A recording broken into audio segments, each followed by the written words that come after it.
खुलुमबाय आं दा दंफैयो मेडाम मलेस्वरीनि न'खराव बिथाङा जोबोद मुंदांखा सासे आइजो आरो बियो स्पर्ट्सआवहाय गेलेनानैहाय गोबां मुंदांखा जानानै बियो माखासे मेडेलफोर मोननाय दङ जोंनि बर'फोरनि गेजेराव जोङो मिथियामोन दे बेबायदि मोजांथार गेलेगिरिफोर दङ होननानै जोंनि बे एरियायावहाय नाथाय दिनै जोङो मिथिनानै जोङो जोबोद गोजोननाय मोनदों आरो जोङो नायदिंनो फैदों आरो नोंथांमोननि गेजेराव आं सुंद'यै आं सोंगोन माखासे सोंनायफोरखौहाय आङो नोंथांनिफ्राय मिथिनो लुबैदों सिनायथिखौ आरो नोंनि थंखौ खिन्थानो खुलुमबाय टाइम्स नाव बड'लेण्ड आंनि अननाय आरो मोजां मोननायखौ जासिहरग्रोनाय जाबाय नोंथांमोननिसिम आंनि नामा मलायस्री बसुमतारी आंनि थङा गुरुबासा चिरां डिस्ट्रिक्टआवनो थायो आं खेलानियाव उन्दैनिफ्रायनो गेलेबोदों क्लास 5निफ्रायनो आं गेलेबोदों आं जेभलिन थ्र' खुबैयोमोन उन्दैयावबो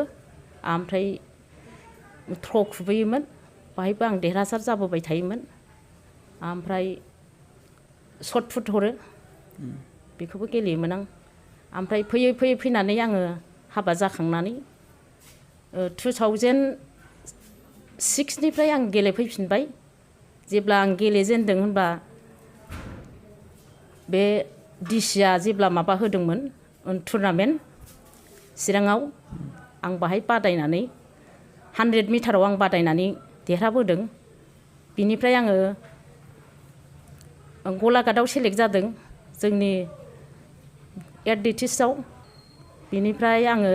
गलाघाटनिफ्राय सेकेन्ड प्राइजआव मोनबोदों शट पुट जेभलिन वाकिं आं बाहाय गेलेनानै सेकेन्ड प्राइजआव मोनबोदों गवालपारायाव गेलेहैबा थार्ड प्राइजखौ मोनबोदों वाकिंआव बेयाव आं आउट कान्ट्रियाव गेलेहैनायाव आङो 10 किल'मिटार माबायाव वाकिंआव मोनबोदों दा बाहाय आङो थार्ड प्राइजआव मोनबोनो हादों आरो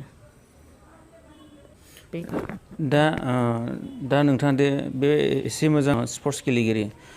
बिटिसिनि जेसेबां दैदेनगिरिफोर बिसोर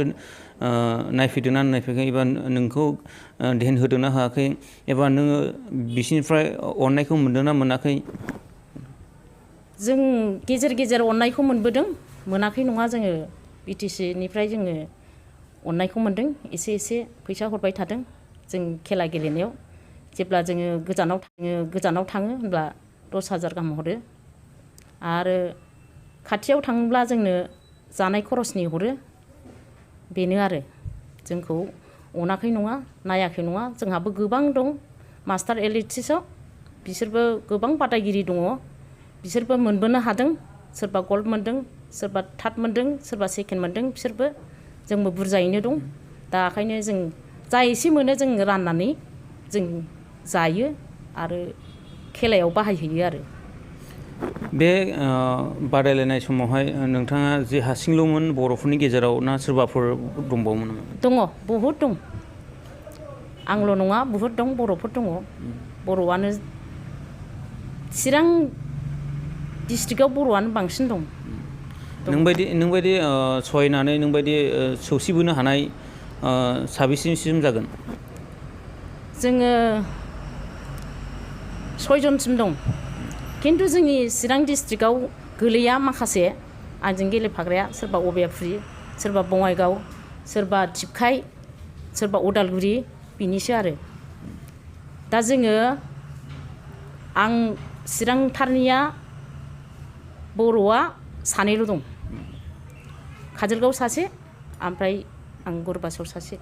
नों मा सानखांनानै स्पर्ट्स गेलेनो थांखि लाजेनामोन एबा आंनि थांखिया आं उन्दैनिफ्रायनो स्पर्ट्सखौ बिराद मोजां मोनखायो गेलेनो मोसानोबो मोजां मोनो सिनेमा गानो ड्रामा गानोबो मोजां मोनो खिन्थु बे बेलायाव आंनि फिसाय अनाब्ला आंनि फिसाया हगारामोनब्ला आं बेखौबो बिसिम सहैनाय नङामोन आरो बेनो आंनि दा नोंथाङा स्पर्ट्सनि बेलायाव बबेखौहाय साबसिन मोनो एबा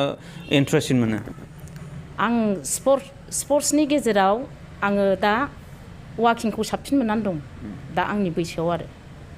वाकिंजों ओमफ्राय शट पुट दा नोंथाङा स्पर्ट्स गेलेनानै गोबां फेमास जानानै दङ नोंथाङा जे एवार्ड मोननाय जादों बे माबायदियै मोनदों एबा बिनि मोननाय फारागथिया मा बेखौहाय फोरमायनो हागोन बे इण्डियान अइलनिफ्राय आं मोननाया आंनि स्पर्ट्सनि थाखायल' मोनाखै खिन्थु आङो उन्दै उन्दै दा जाखांफुनाय गथ'फोर गेलेयो बहाबा थाङो बाहेरायाव थाङो बिसोरनो आं संनानै जाहोहरो आंनि न'आवनो आं मोनायाव दोनो आंजोंनो फुथुनानै लाफायो आंनो संनानै आंनो जाहोहरो आं बिसोरखौ बिदाय हरो बिनिफ्रायसो आं नैबेखौ कुइसन एन्साराव इण्डियान अइलनिफ्राय आङो बे प्राइजखौ मोननो हानाय जादों बे एवार्डजों लोगोसे नोंथाङा मा मा मोनफानो हादों बे एवार्डजों लोगोसे आं सार्टिफिकेट मोनदों ओमफ्राय गावसिनि इण्डियान अइलनि आर'नाइ आरो माजबाट रयेल साहापाति आधा केजि ओमफ्राय बिफां फांसे बेखौ हरनाय जादों आरो आंनो दा नोंथाङा मा बुंनो सानो सरकारनि बेलायाव सरकारा मा सरकारनियावहाय मा खालामजानो लुबैदों नोंथाङा सरकारनाव जोंनाथ' दा बैसो गैला हिसाबै जोंनो पेन्सनखौ हरबानो जाबाय बेनो आरो जों पेन्सनखौल' लुबैयो दा जोंथ' साख्रियावबो जाहैखाला नालाय जों पेन्सनखौ लुबैयो आरो बे स्पर्ट्सनि बेलायाव माखासे बर'फोरा गेलेनो इच्छा जानायफोरखौहाय मा बुंनो गोसो जादों जोंनि बर'फ्रा स्पर्ट्सआव हगारनो बारा गोसो जाया फिसायफ्रा न'खरनिफ्रा आंबो गोदो बिराद बुंजादों आं ओंखारजेननाय समाव गाज्रि भाषाजों बुंजादों बिदि गाज्रियै बुंहरनायाव ओमफ्राय आङो दा थेवब्लाबो आं जुजिनानै आंनि फिसाया हगारनाय हिसाबै गेलेहै हिसाबै आं बाहाय थैथांबाबो जुजिनानै गेलेनाय जादों आरो